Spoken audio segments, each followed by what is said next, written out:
right, good evening, everyone. Good evening. How's everybody doing? Wonderful. Good. Go to the fair, huh? Well, one of the things that I want to say up front is that in working with young people, it's always been difficult ever since you was a child. So, and I always say one of the things behind us is a world of ignorance, philosophical beliefs, morals, values, things we were taught growing up, and we expect everybody to be raised like we was. Well, that's not happening in 2021.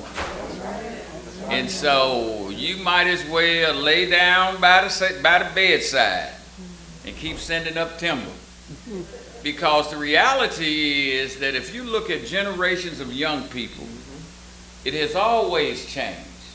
And so when you start looking at what they are exposed to today versus what we were exposed to, you know, when I was growing up, you know, rolling the tie down the road was the big deal. You know, and whoever caught that tie, he was the man. And so, but now we have so many different things for young people to be drawn away from. Recording in progress. Where does the church play a role in all of that? And so one of the things that the task that I've been given is how do we reach our youth prior to incarceration? You know, and I probably shouldn't say this, but I will. We talk about what to do once they get incarcerated. But what about prior to? How do you reach young folks before they start drinking dope and smoking whiskey? Amen. And so what that means is, and you'll catch that on the way home, and what that means is that there are some dynamics that we as parents, as church folk, because I probably shouldn't say this, but I will. I always say that if the church was doing their job, I wouldn't have a job. Now, the type of work that I do, I'm actually the director of clinical operations for a huge corporation, a for-profit institution. It makes a lot of money on drinking dope, smoking whiskey.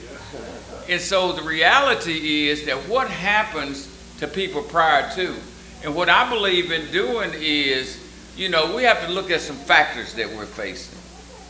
And then we have to create some ideas.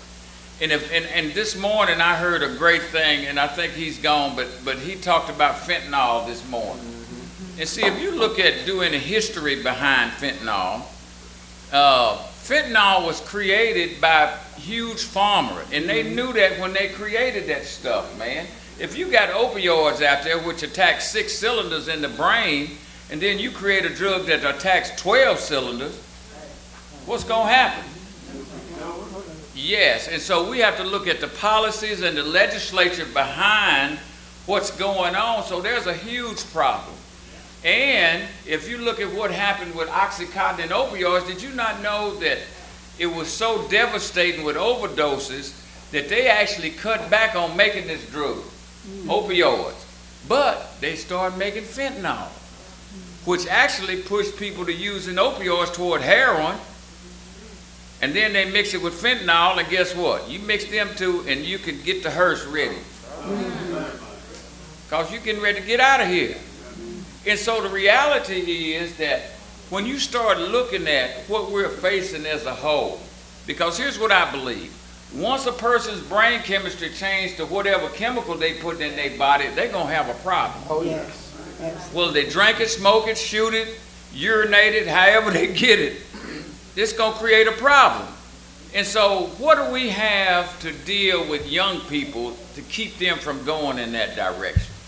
So part of the things that Pooh's got some slides there for me, and these are actually slides from another presentation that I do, but one of them is the brain that we deal with young folks. And if you look at the brain itself, young people, guess what? They think faster than you do.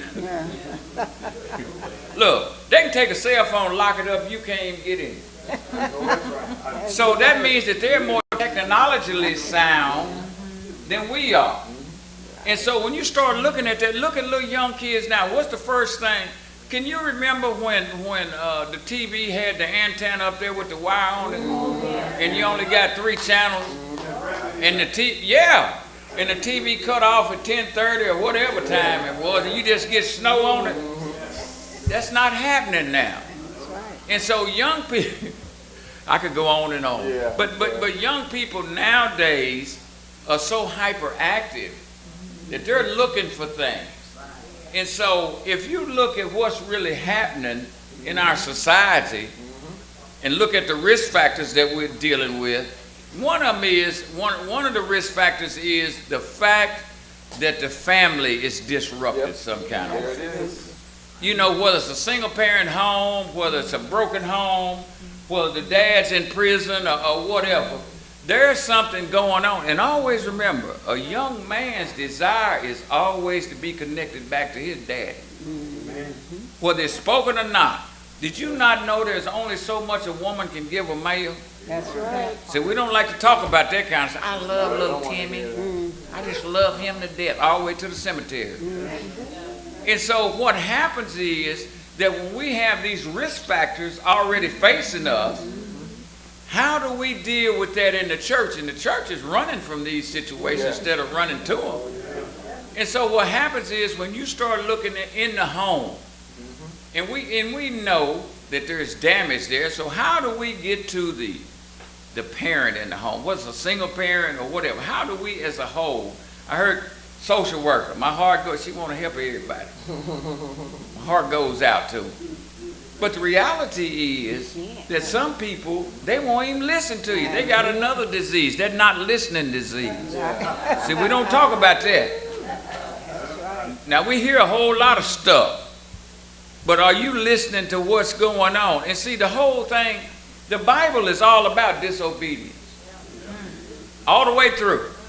From the beginning to the end, man has been disobedient.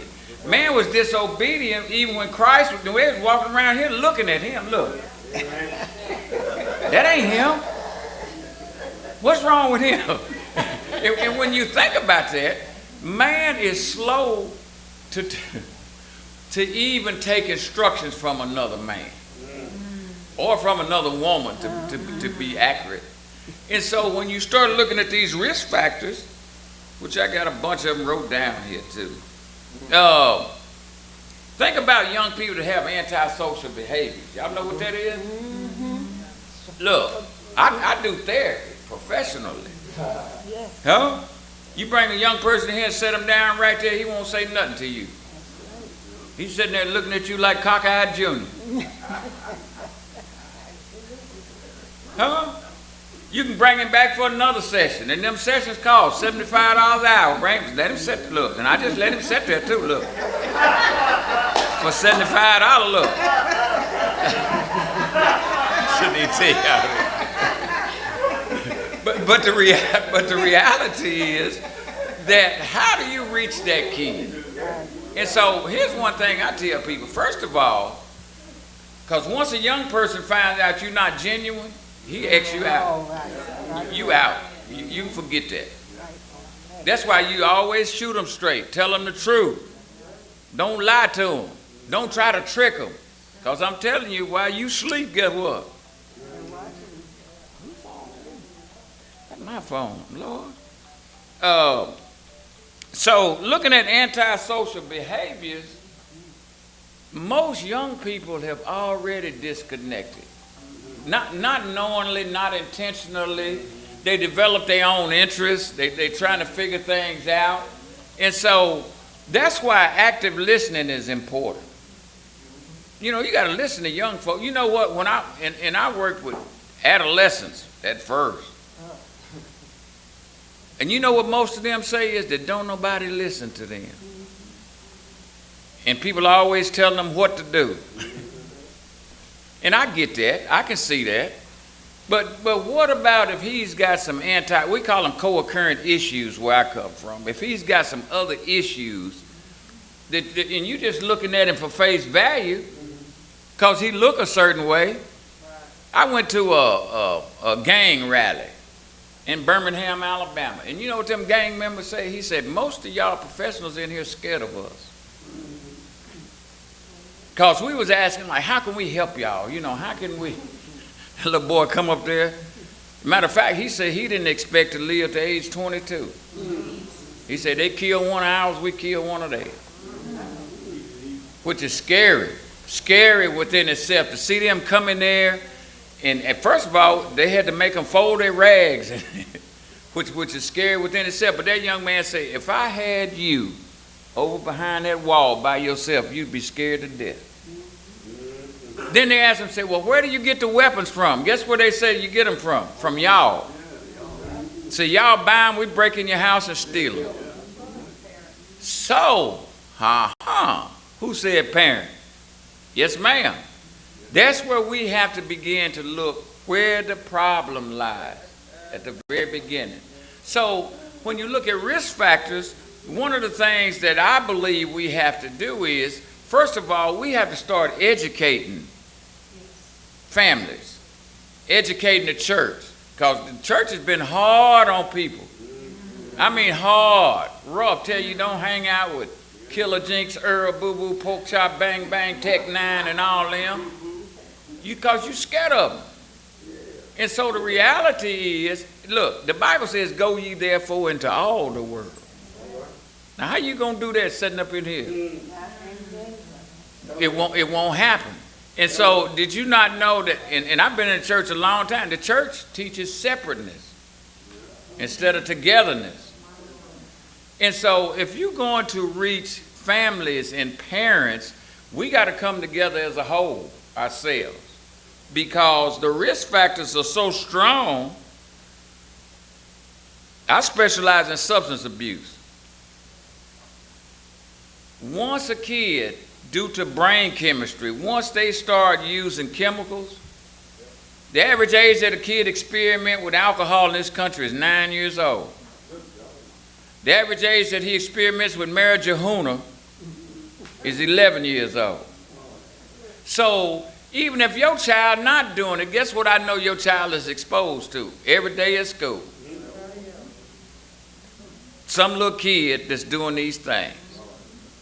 And did you not know that most young people use chemicals with a friend if they're not already getting it at home? And so when you start looking at these things, how do we as a whole, that's why I always back up to education. How do we begin to educate families? And I believe we just have to slow down and do it. Stop getting in a hurry. Look, we go and do everything else, but look. If a lady, I probably can't say it, if a lady in this church have a baby out of wedlock, man, we tough on them. We tough. And did you not know that teenage pregnancy is a setup for addiction? Do I need to say that again? Teenage pregnancy is a setup for addiction. If a teenage female has a baby, that baby is apt to become addicted. And so when you start looking at those things, we talk about prevention, but then how do you reach around and help these young folks? Because they need it. And so one of the things that we cannot ignore, the risk factors that are indicated every day in our society, is what we try to do. We try to cover that part up. What about academics in school? What about a little Timmy that can't read good? We used to have a saying, Harry Sneed can't read. Harry Sneed was the best athlete in the school. He was tough. But you put a book in front of him and guess what? He struggled. And so when you start looking at academic problems, academic failure, when we do assessments on a young person, one of the things I ask him is, how are your reading and writing capability? He said, Because you can set a kid up for failure and he won't say nothing. He don't know anything you talking about, and we can use words that they don't understand, because young people don't even understand some of the language that we speak ourselves, because they got this other language. Y'all know what I'm talking about? What my granddaughter say all the time, bro. Hey, bro. Yes, sir. When you start looking at family violence, let's talk about that for a minute. anytime you see young men that's abusive to females and all that kind of stuff, you know where they learn that at? Say it again. Yeah, because your hands are not made to go on other people. Keep your hands to yourself. So where'd you learn that from, little Timmy? And one of the things, we had a fight in the facility the other day. Like, dude, well, he looked at me wrong. Huh? Yeah, he looked. I said, if you wasn't looking at him, you wouldn't have known he was looking at you. Huh? Tell me, he dissed me. Huh? He dissed me. Okay, get your luggage and everything. I'm getting ready to diss you. Come on. Dismiss you. But the reality is that when young people feel that it's okay for them to put hands on other folks, they had to learn that somewhere. Cause remember when your parents told you don't go to school and be fighting? Huh? Don't you go to school. Don't you go down there and embarrass me showing out. Because you knew what you were going to get, didn't you? And they wasn't going to promise it to you. They was going to put it on you. And so that leads me into this other thing that young people we have going on now is hyperactivity. Y'all know what ADD, ADHD, and all them Ds. You know, they used to have a panacea for that. It was that strap. Yeah. You start jumping up and down like James Brown, they put something on you. And when they said sit down, guess what they meant? Yeah, now he jumping, man. And so hyperactivity is a big thing with young folks because now remember when you didn't get sodas and candy and all that stuff, you got it as a, say it again. Yeah, now guess what? The candy laying on the table right there. Yeah. He jumping up and down like James Brown, screaming, I feel good. Man, put them sodas down. And so now you got kids, look. And now they got this medication. Well, let me be quiet about this. They're supposed to have some medication to help kids with that. Did you not know that's another setup? Most hyperactive kids become addicted to mood or mind altering substances. And so what happens is now they put them on a medication, and I'm not telling you don't, look, I'm not the doctor, but, okay, but the big deal now when they get on that medication, it's a real big deal because it's already, look, it's amphetamine based. So what they gonna do? That's gonna make them look. It'll settle them down, but if you take an amphetamine based drug, you be running them down, look. It's like you done got, what they said, you done got religion. It does opposite things, but it sets a young person up because remember, brain chemistry. And the brain chemistry itself for young people, look, it's developing. How old is a brain when it fully develops? Anybody know? 26. And they claim it's going up. In other words, the brain develops from the last thing that develops in the brain is the prefrontal lobe, where decision making is. That's why a young person look at something and say, you say don't do that. He said, let's try it anyway. What's going to happen? Man, that's a hole. We can't jump over there. Yes, we can.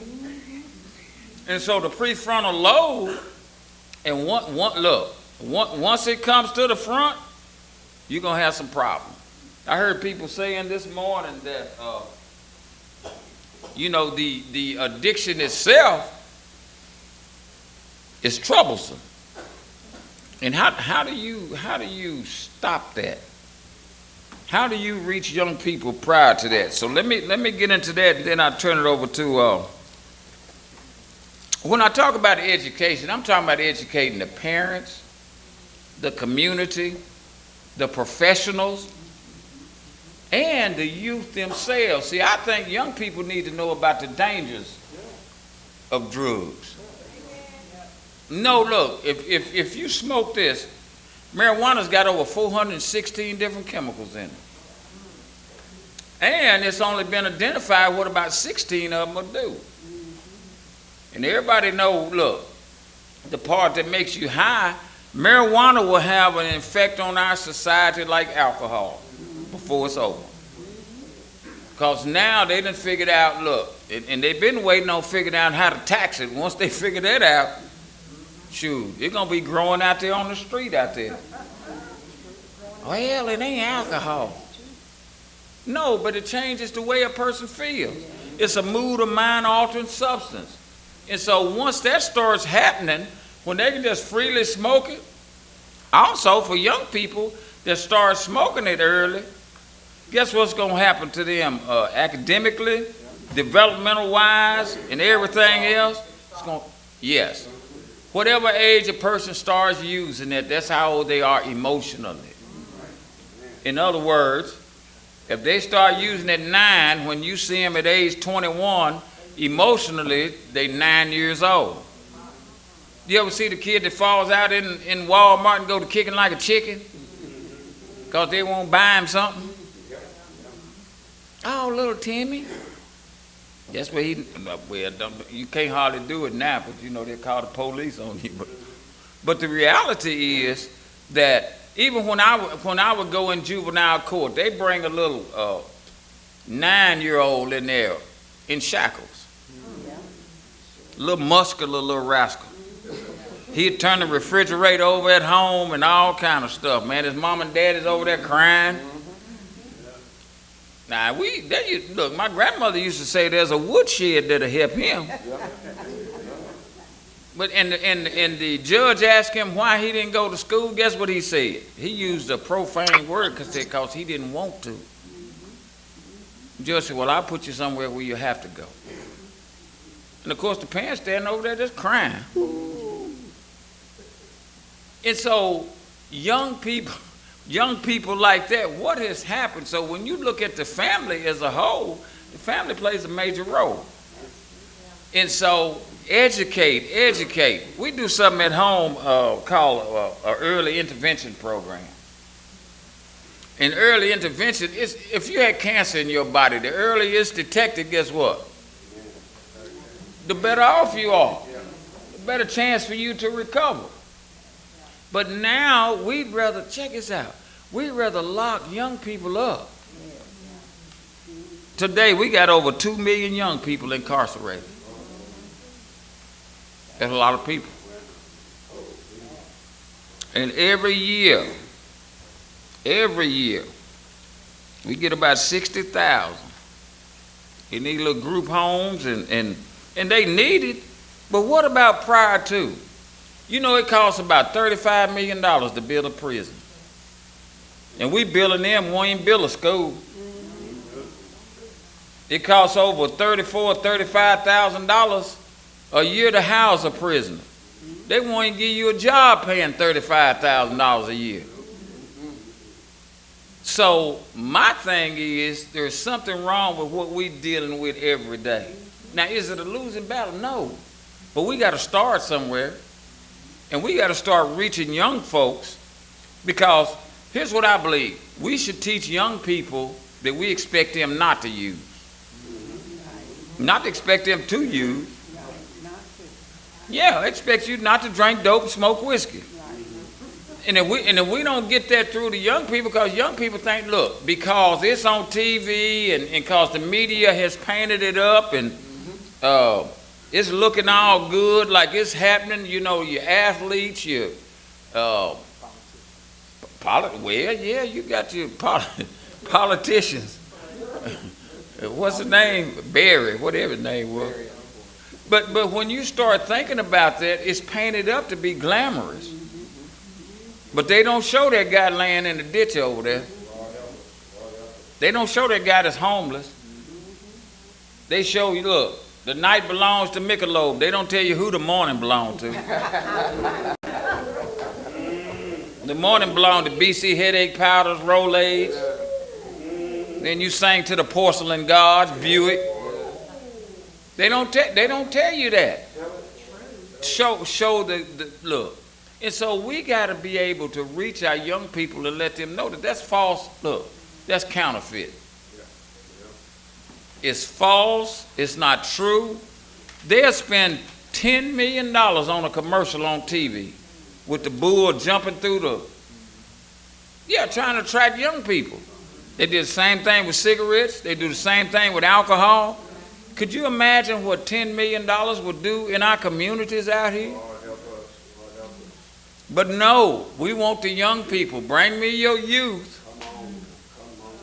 How many here go to, I probably shouldn't tell y'all this. I'm a SEC football fan, University of Alabama. Go to Alabama games. If you ever go to an SEC football game, you will see some. But they say ain't no alcohol problems in these places. I'm telling you, and our society has flipped to that. Because you wonder why young people do it. Well, our college students are doing it. I work with a population age 18 to 25 now. Tough. Most of them are prima donnas. Most of them have been spoiled and hand-given everything. Look, we want our kids to have better than we had, right? So we just give them. Give it. And it's where our society has gone to.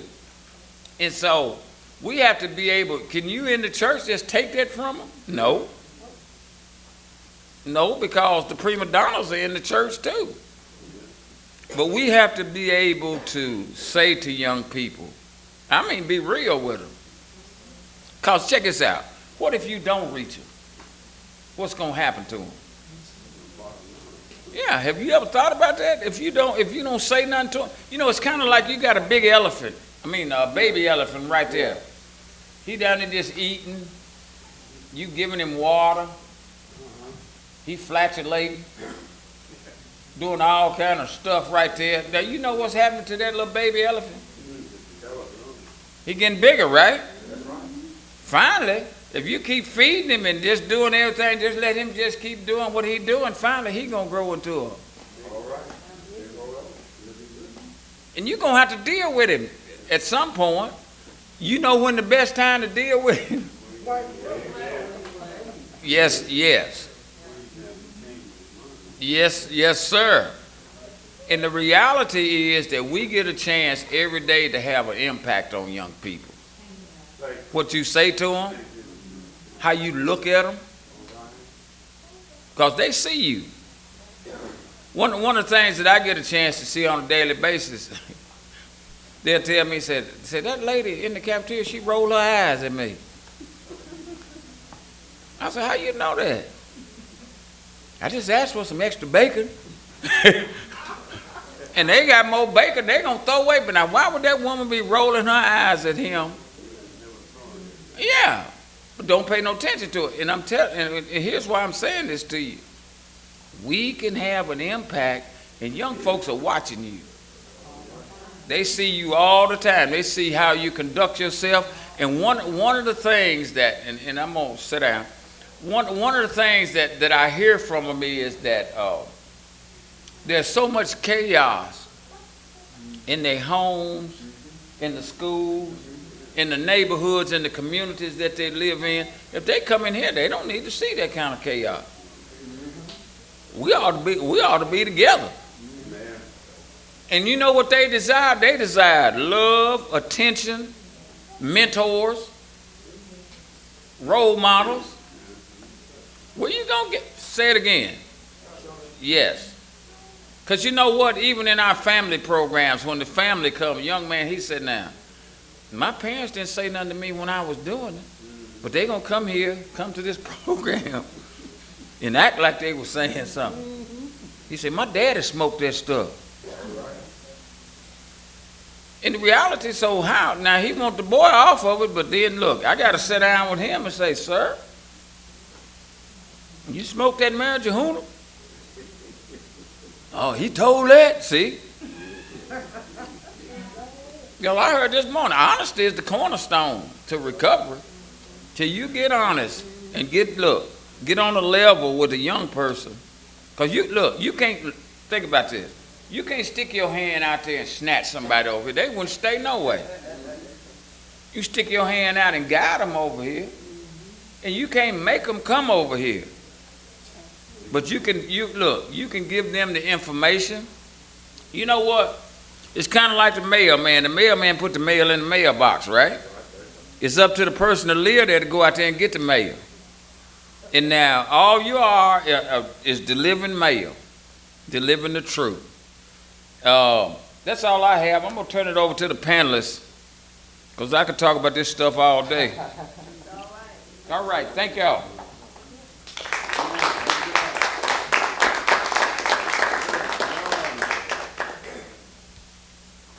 Thank you. One of the things I always think about, I was 12 years old when I originally obeyed the gospel. And I had a mentor, such as my grandmother. And her family sought out the church from the very beginning. As the story goes, that her mother sent her siblings out, and they all went to different denominations and religions and such like, to the degree that one of the brothers came back and said, I found it.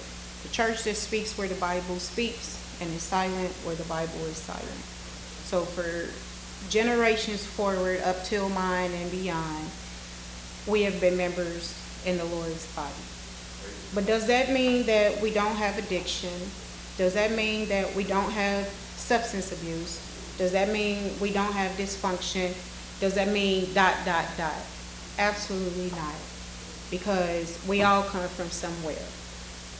But the key here is our walk with Christ. And as this brother pointed out, a big part of that has to do with being honest. And you have to be genuine, because I have tons of nieces and nephews and friends and have mentored for years.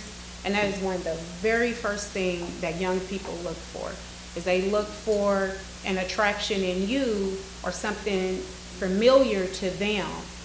But if you're not going to be honest, this is not the work for you. The older women is commanded in the New Testament to teach the younger women. And as a result of that, we have gotten to a place in recent years and eras that with the newer generations, there's the reluctancy of wanting to tell and or correct. But God gave a commandment, and that commandment must be followed.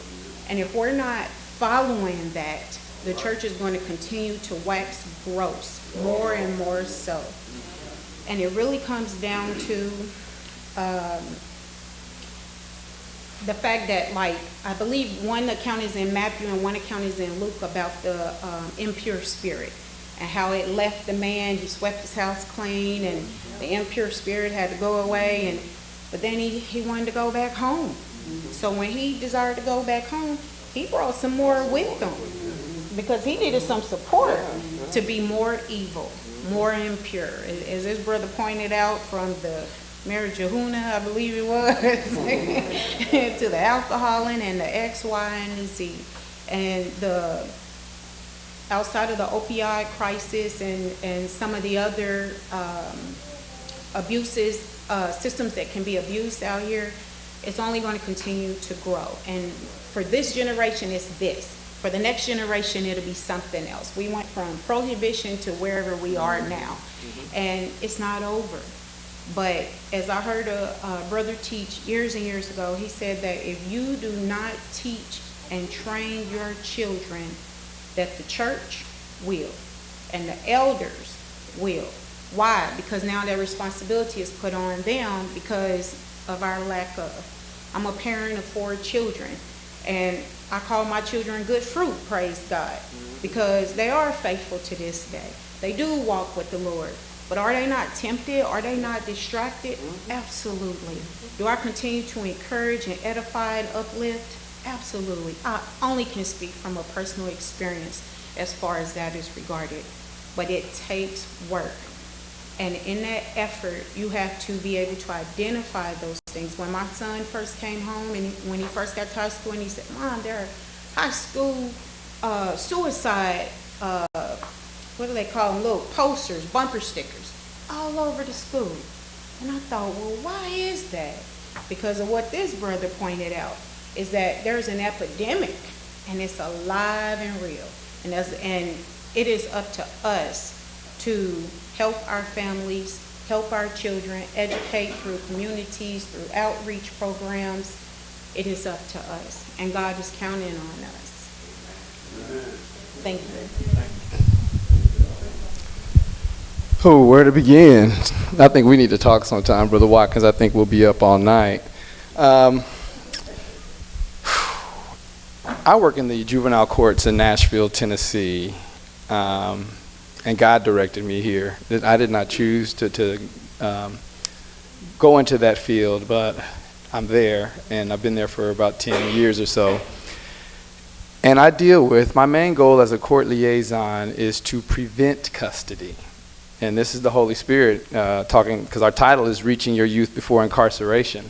And I just so happen to be able to come to this panel, and I appreciate the opportunity. I deal with youth prior to being incarcerated. Sometimes I am trying to contend for them not to be transferred over to the adult system, and sometimes they have to be. The darkness that these youth are beset by today is unbelievable. You've got to understand the social engineering that's going on in the world today, the 24-hour propaganda that they're getting, the attacks on the family, the attacks by Satan to divide husband from wife, men from women. These are highly funded, well-organized attempts to uphold secular beliefs and attack Christianity indirectly by attacking the true things that Christ is talking about in the apostles' doctrine. And our kids, our children are right in the middle of it. If you're not aware of the gender wars that are going on, if you're not aware of the proliferation of these drugs, and the marijuana is good for medicinal use. You just don't understand.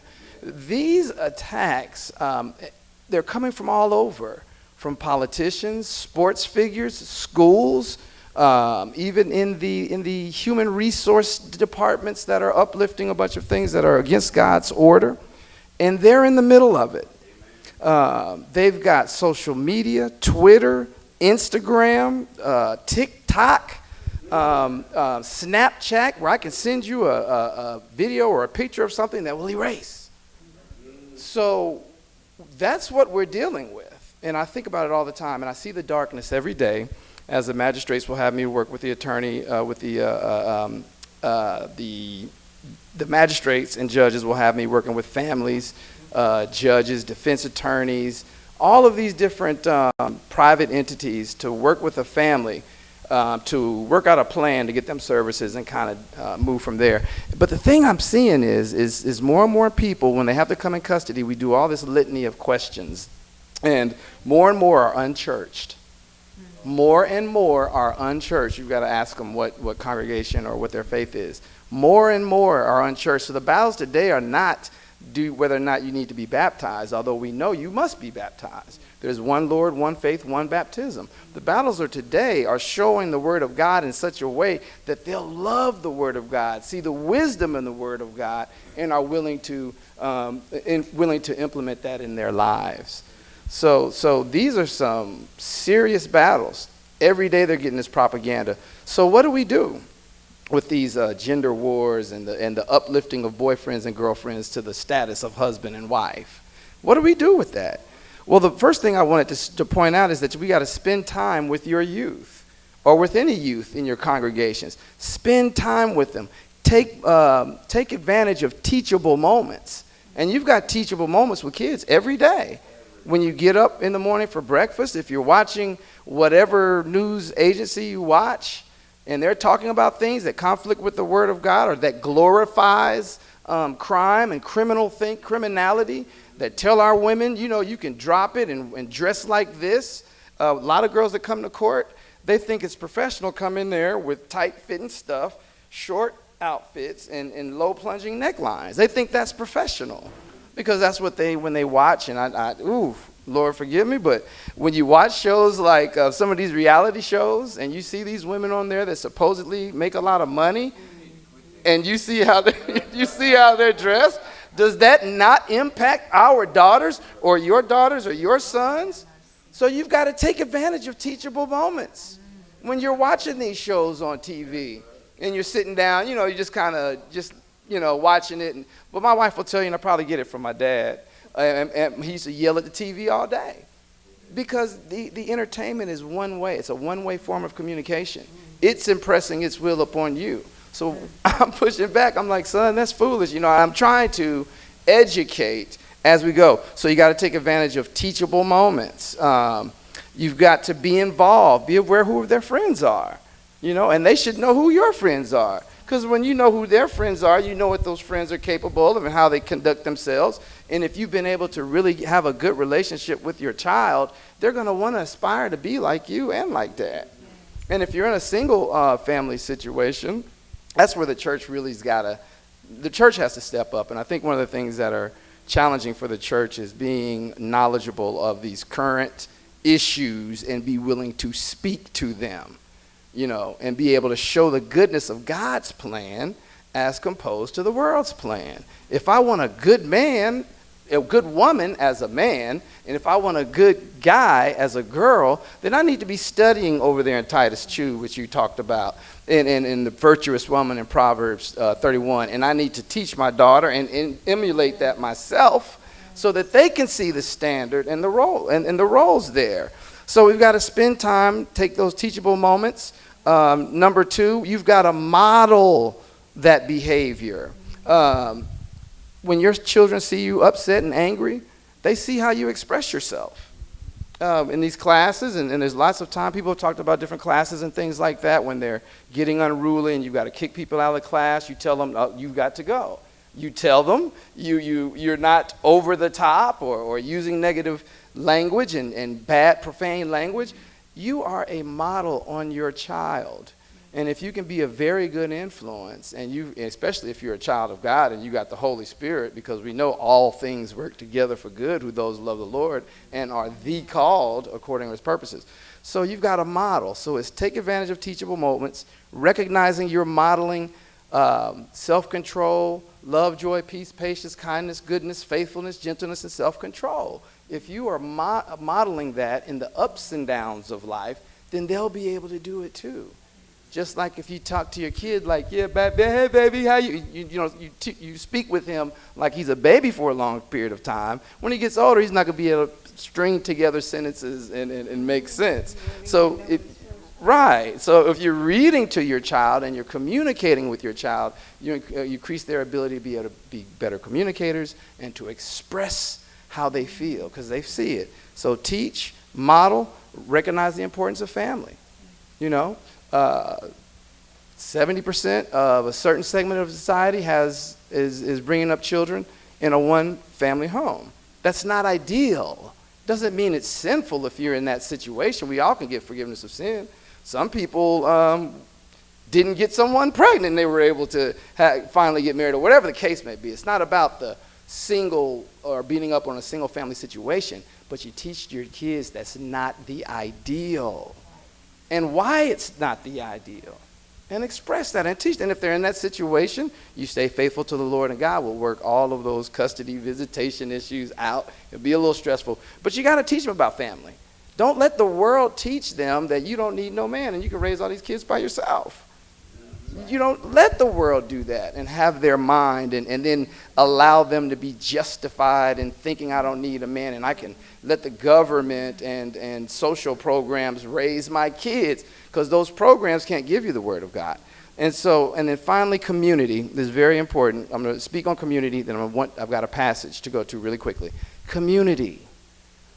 It is so important to get these young people, especially members of the church, to have a community within themselves. That's why I like the youth conferences. I go to those youth conferences, I get my young people to go meet people from other congregations. Maybe we can road trip with them sometimes. When you have a community of people who are facing the same temptations that you're facing, and they're going to stumble just like everyone in here has and is.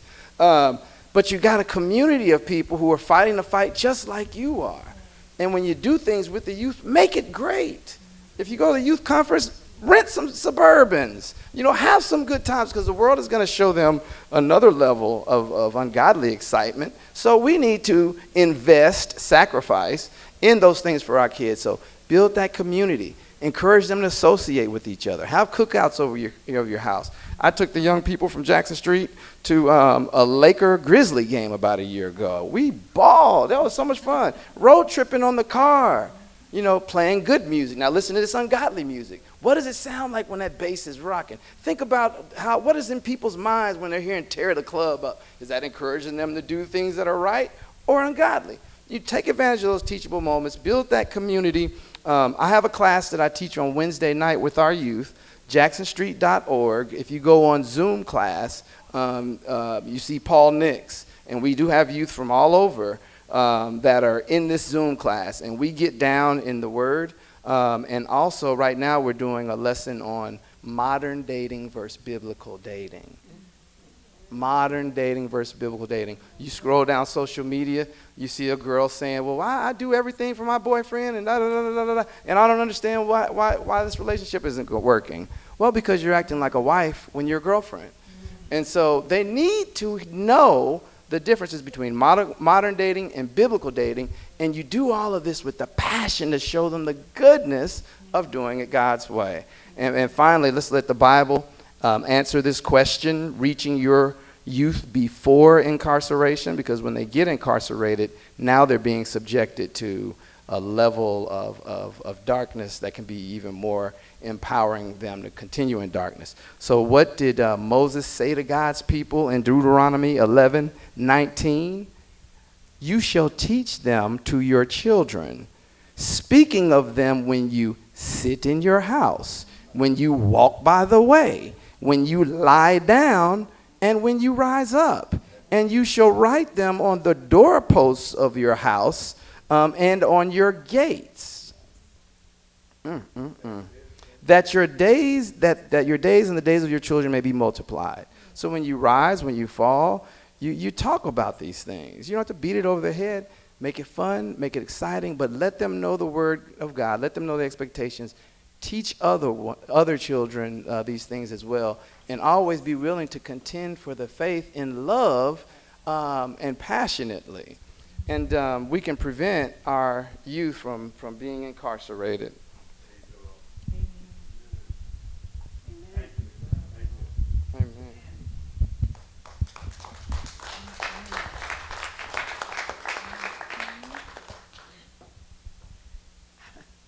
Amen.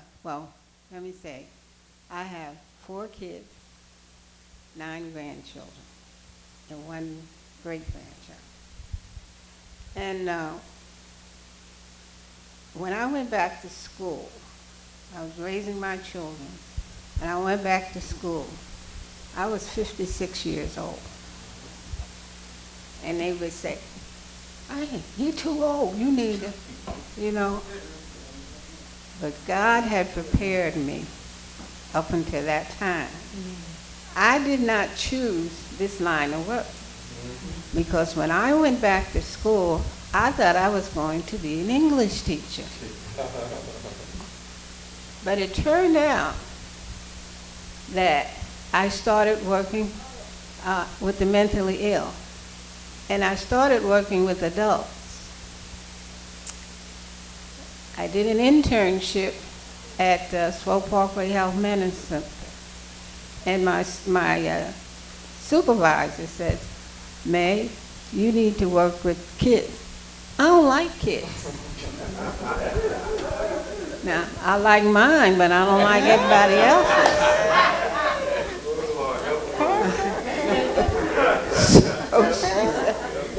I said, I don't know what to do with these bad kids. I know what to do with mine, but Well, I ended up, I worked 15 years with children and developed programs for children and their families.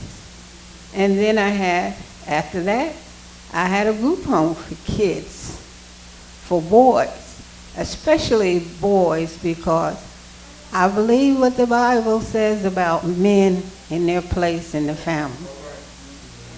I believe that young boys, and I tried to have men caregivers because I wanted the men to teach the boys. I could teach them things that mama and grandmother can do, but I could not teach a boy how to be a man.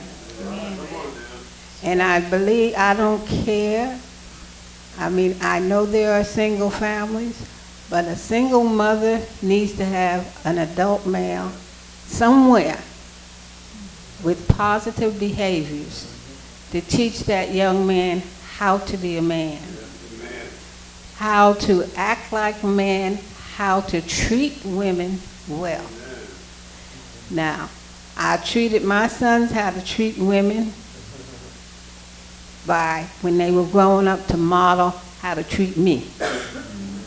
You want to take me out? I'm going to show you what to do when you take me out. You want to take me out to eat? I'm going to show you where I want you to take me to eat, and it's not McDonald's. Which means that you need to have a job. You need to have some money in your pocket that you have earned and not stolen. You need to know how to treat people that are serving you. You need to know how to tip. You need to know how to say please and thank you. But now there are things that men need to teach young men I didn't know how to do. But I learned when I was working with the boys in the group home, what I learned is you need to know what they're talking about. You need to learn their language. I remember when I found out what a bong was. I'm like,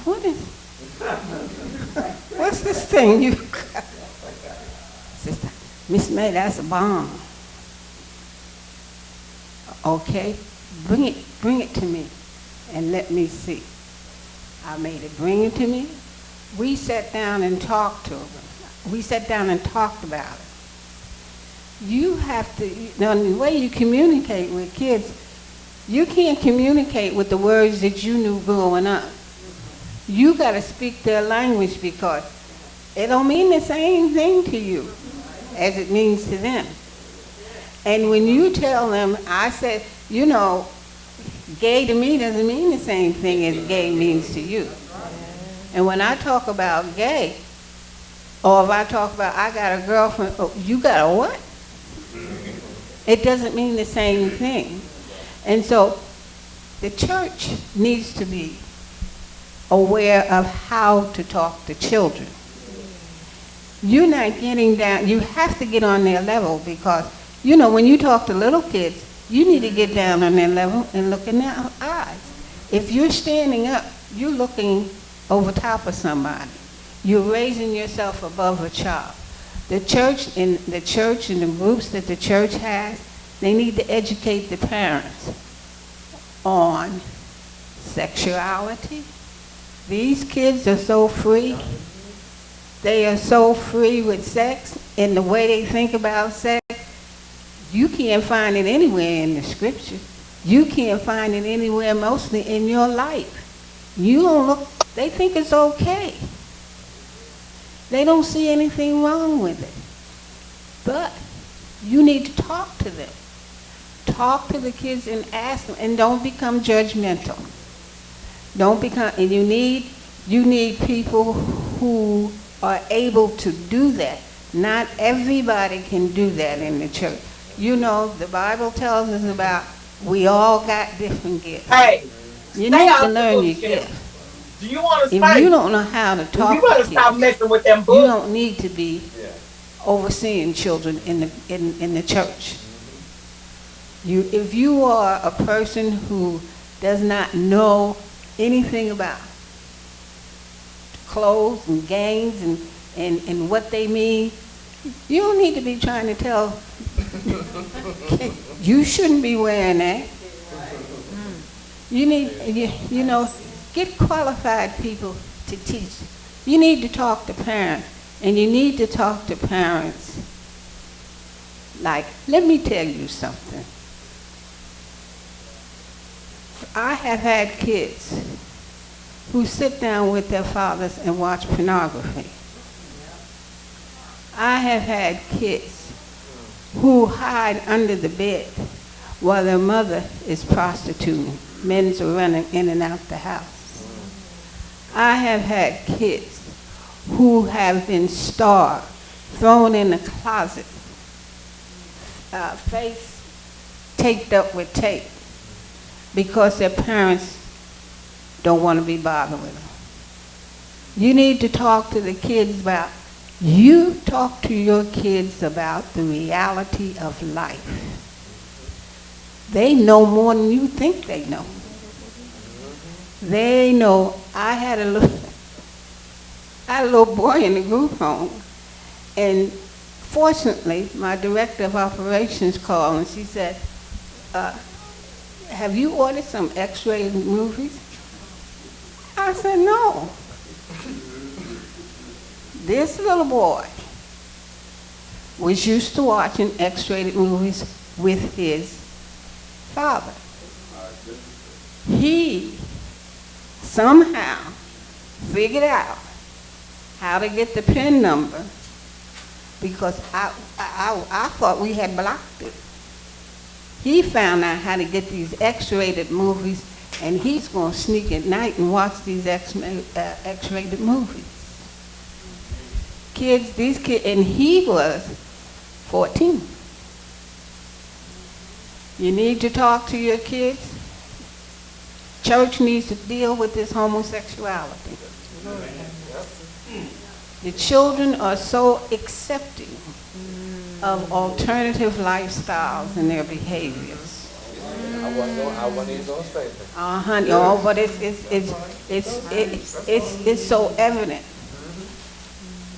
And sometimes you see some of our kids, some of our boys, like, what is that you got on?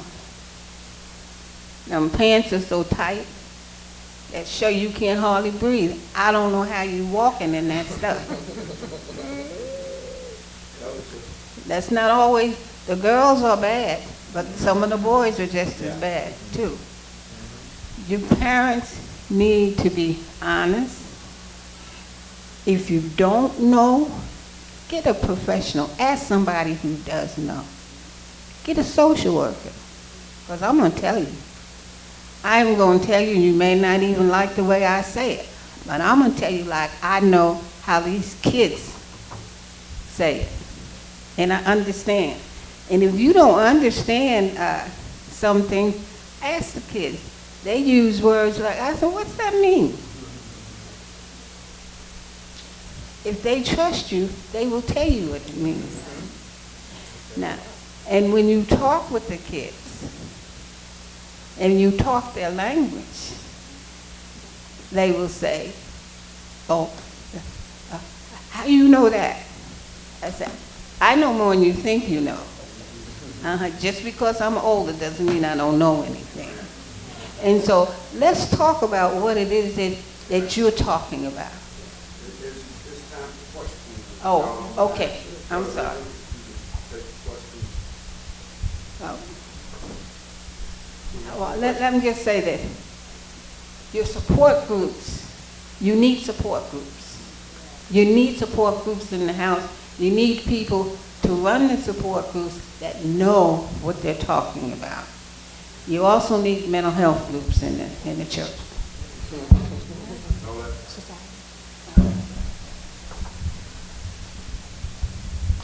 Where's the body?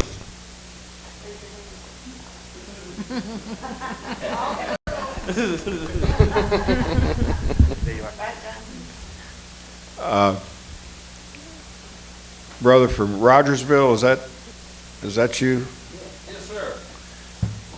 Do you do speaking engagements outside of your congregation?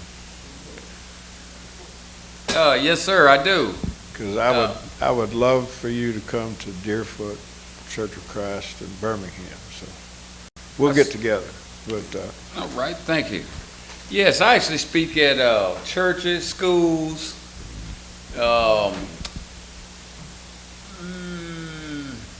any type of organization, especially when it comes down to substance abuse. I've actually been working in the field about over 30 years, so not much I hadn't seen when it comes down to drinking dope and smoking whiskey. And so one of the things that I believe in is, just laying all the cards on the table. I'm not going to try to trick anybody, not try to deceive them. And the only way that we get the word out is getting people together and help educate them. I got even that presentation right there, it goes into some real drug trends, and I gave that to Pooh for this church to have, and it's available too. But it goes into all the different chemicals, bath salts, and all those kind of things that Tesla. Some people ain't never heard of that, but it's more powerful. Yes, very orange. And so when you start looking at those things, I think it's important to. Yes, ma'am. Crocodile. Why would you put a drug in your system that you know gonna kill you? Yes. Brother Yeah. Reginald, we are working here. Where we are is the headquarters for crime and violence and murders, okay, in West Louisville.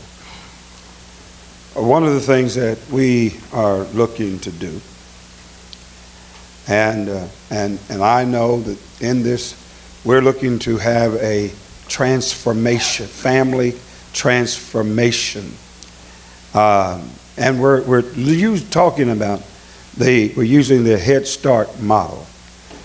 We're starting our school in preschool at the very time that child is 3 years of age. Head Start model says that you work with that parent and help the parent to grow with that child, and you keep working on with that.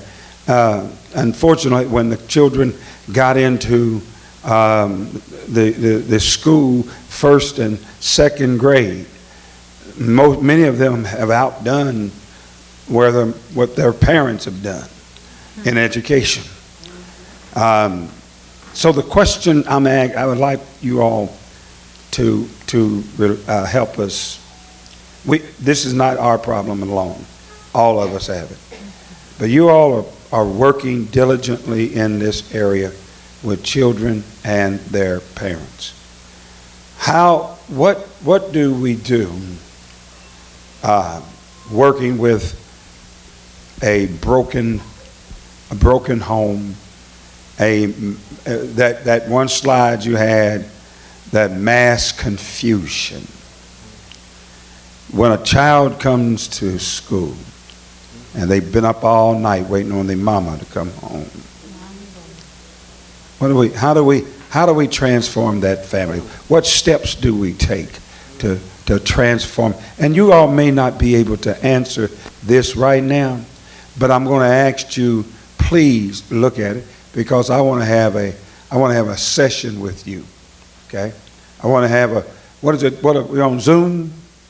Yeah, well, I want to have a Zoom session with you and a few other people, because you all are dealing with where the rubber meets the road, and I'm going to hear from you. I want to get your thoughts as to where do you start with a 15, 16-year-old, a mother and a 28 to 30-year-old grandmother, and a 45-year-old great-grandmother. How you deal with that, man?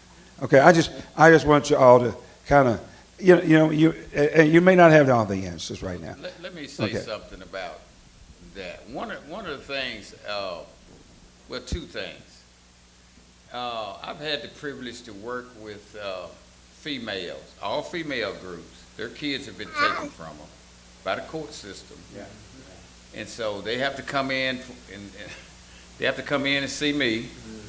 And one young lady came in with no bra on and all that kind of stuff, and I had to send her back out. You need to put a bra on if you come in here. You know, just being up front. Another came in with some kind of, like her night clothes had, you know, she was a pole dancer and all that kind of stuff. So, but I was the liaison that went to the court system to help identify whether they could even get their kids back. And so one of the things, that's why I always talk about honesty and laying all the cards on the table. One of the things also, we have something called a drug scene, which is for real young kids. And the drug scene is put on by the police department, the district attorney, ourselves in counseling, community comes together. And the drug scene takes a young person from the very beginning, and it shows a young person getting arrested.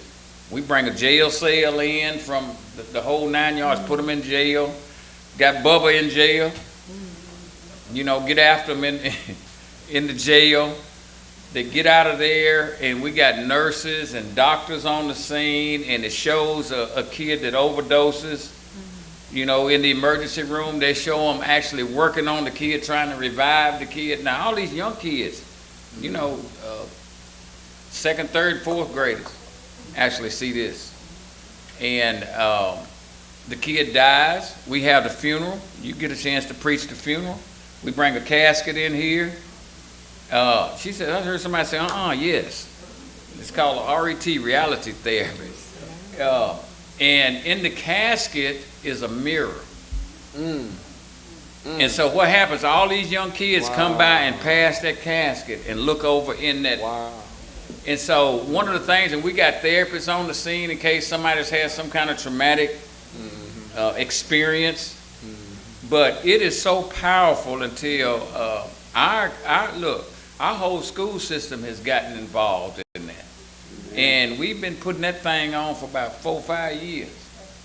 And so, but the reality, when we first started, we thought what kind of impact it was going to have. But it's back to that early detection. And to your question, how do you, the kid's been up all night, he comes to school, even when I speak at schools, because I do this goal setting with young kids. You know, what do you want to be when you grow up? An astronaut or what? You know, but what will disrupt that? And you know, when you speak with young kids, they got all these ideas about what they want to be. Now, they hadn't drank dope and smoked whiskey yet, hopefully. And so, what will interrupt them? What's the difference between a dream and a goal? Now, it's one thing to dream, but if you got a goal, you just got some legs attached to it. And there's a process in place. You're actually doing certain things. And so for young people, you have to meet them where they are. Yes. And what I notice in the school system, and I always remember this, if a kid identifies in school that there's a drug problem in the home or anything, see, the school have to pay for somebody to go to treatment. Did y'all know that? And so they try to get them kids to be, shh, don't say nothing. Because the little kid, she said, my mama's on that stuff. Oh, what stuff? Teacher took her out, look. And see, what's happening in our society, everything is hush, shh, don't tell nobody. Some of us got so many secrets that when we open my mouth, a bone will fly out. Talking about don't tell nobody. Shh, don't tell. And look, the house on Elm Street, we can be killing one another up in here, but don't you go out of here and say nothing. And so what we really have to be able to do is identify identify those young people, because they need some special attention. And if we don't give that to them, especially if we got the capabilities of giving it to them, because so many young people are disturbed. That's why the suicide rate is, I mean, I could go on and on about this. Do you not know that in the school systems, when a young kid commits suicide, they keep that hush-hush? Most of the time, only the very few people actually know that. And if you look at the statistics on schools, and is a school safe, did you not know that most young people feel school is unsafe in the first place? And so how do we reach those young people? We have to take that extra step. And I believe we need to come together and identify some key partners, some key people to help assist that, because you're not going to be able to do it by yourself. But you can partner with some folks and network with some folks. And I'll tell you something else. There's money out there for that stuff. To help attract young people, especially high risk youth is what they call. There's grants. And you know what? Every youth is high risk. Because now we got good kids using drugs. Did y'all hear what I said? I heard it, brother. I heard it. See, it used to be kids that was failing in school and all that kind of stuff. But now, no sir, no ma'am, no sirree. You got good kids drinking dope, smoking whiskey. And so, because it's hip, slick, and cool. Yeah, it's glamorous. You know, what's wrong with it? Yeah, it ain't no big deal. I just smoked a little marijuana. Man, no. And so we have to be able to come together and get some groups together.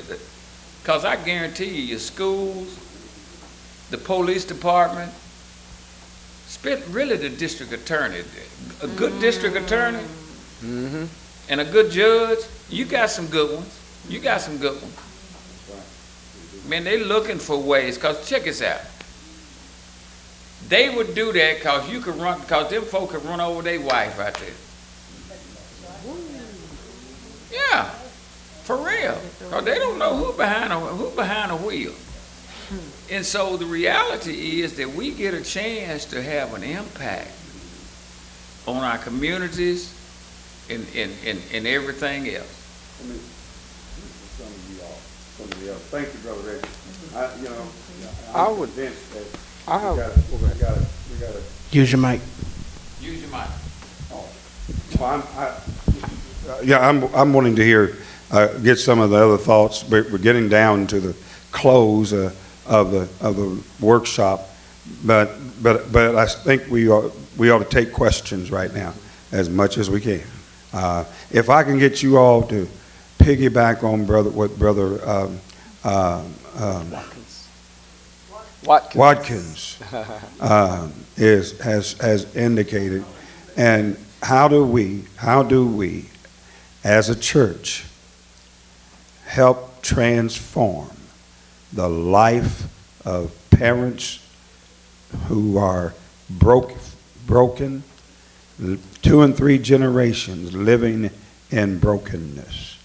How do we as a congregation? Brother Watkins talked about networking. And I appreciate that, because the job is bigger than us. And so if you can piggyback on what Brother Watkins was referring to, please give us some thoughts on how do we reach that young parent. I'm an old guy now. They look at me and say, "You're OG." Amen. I'm an OG guy.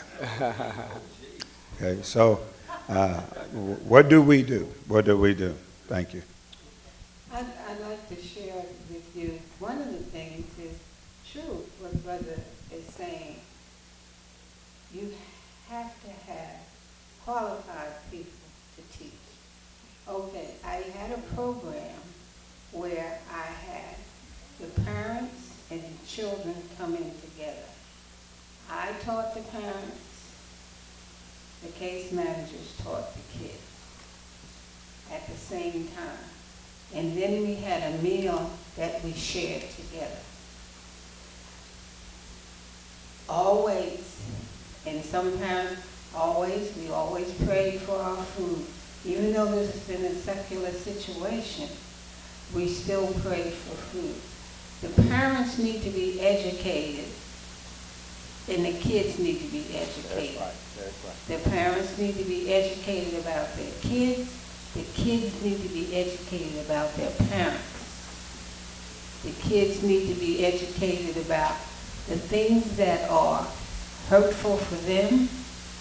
And not all families are open to, you gotta give your life over to God. You gotta be saved. You gotta be baptized. You gotta do this. Gotta. You cannot approach people like that. You have to be able to give people a choice.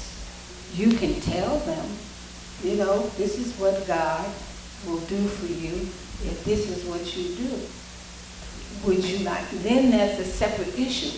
You're going to have to take that separate issue if they want to attend religious studies. Educate the parents, educate the kids.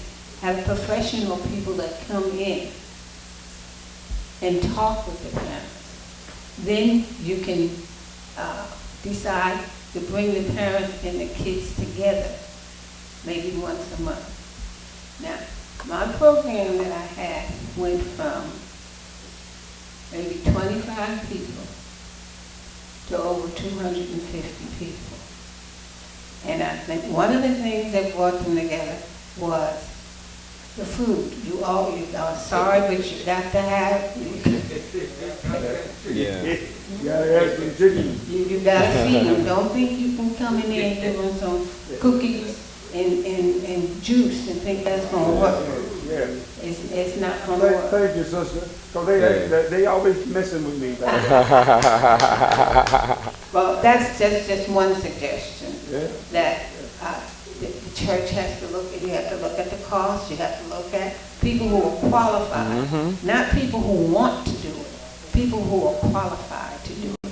And you may have to go outside the body of Christ sometimes to get professional people in there to talk about professional. You need to go to Moscow. I don't know what they call it here, but you have a lot of parents that have incest and have been raped, and they have issues too. So you need to have a mental health professional to come and talk about their bipolar, their depression, their OCD, their ADD, their ADHD. And the same thing you need for someone to talk to the kids about those same kinds of things. What kind of treatment they need, what they need to do to get help, where they need to go to get help. So it's a lot, but you have to sit down and, you identify your people in the church. They will come, and not only will they come, they'll bring people from the outside. You want to also get in touch with the mental health centers to see if you can get some people from the mental health center, because they're always looking for programs for their clients to be participants of. I have just a couple of recommendations. You'd want to set up some type of process or intervention. So you have a child that's going through certain things. You're getting wind that there may be some family issues going on. Not the ones that relates to abuse. If there's abuse or neglect or something like that, then you're going to need to contact your local Department of Children's Services, whatever that is here, or if it's DHS. But I'm thinking it's probably Department of Children's Services, and then you'd have to make that call. But anything that didn't rise to that level, and even if it did, I would set up some type of process where you get the parents involved. If dad isn't there, find out where he is. A lot of times the ladies will say, well, dad ain't in his life. And it might be true, but sometimes, they might be fighting over custody or child support or something. That might not be the case. But you want to try to get, set up a process where you can get the parent involved, and you want to get and keep the parent involved in different meetings. You get the parents, their loved ones, whatever natural supports or neighborhood supports they have, if it's a friend that takes them to school every day, get all these people together and try to identify what the problem is. We heard earlier today about underlying problems. That's what you're wanting to get at. And if you can assess that and you get all these team members together, then you identify the family's strengths. What are they good at? What are some things they like to do? What kinds of talents or interests do they have that we can use to meet these needs? Find out what their needs are. Now, you wouldn't do this with every kid, just the ones that are giving you some challenges. Then, like as she said, and Brother Watkins said, you want to identify professional mental health services. If you get in contact with the Department of Children's Services, they might offer non-custodial services. Those are services that they give people that might be at risk of coming into foster care or continuing to run away. And those services, you could use their, if you can get access to that, I could get that for you in Tennessee, then they can secure mental health services. Also, some of these parents, depending on what insurance they have, they might be able to get their insurance to pay for some counseling. At least that's how it is in, yeah, but that was my next point. She was saying that some of those services are limited. And really when it comes to therapy, as I'm sure you know, if you have a therapist that's not really fully engaged and is just trying to get some money, then you're not gonna get good services. But if you can, try to get a department to help with those services, see if the families have insurance, find out what mental health professionals you have here and build a relationship. So you'll know, what kind of therapist you're getting. Also we talked about mentoring, but partnering is gonna help you. You can kind of be the bridge and the hub to identify strengths and issues and then, forward that to professionals that you partner with. I've had mixed outcomes with some of the service providers that I work with in Nashville. But some of the good ones, it's true. Because if you're not going to be honest, if you're intimidated of people, it's not going to be effective. It's just not. So you're wasting your time if the service provider isn't really, really engaged. But again, developing a system here, keep the parents involved, help them identify the issues, look at strengths, look at issues, get strengths to work on the issues, and get them before some professionals. Find you a good social worker. Yeah. A good social worker. One who cares. Mm-hmm. Or go the extra mile. One that will go the extra mile. Praise the Lord. Praise the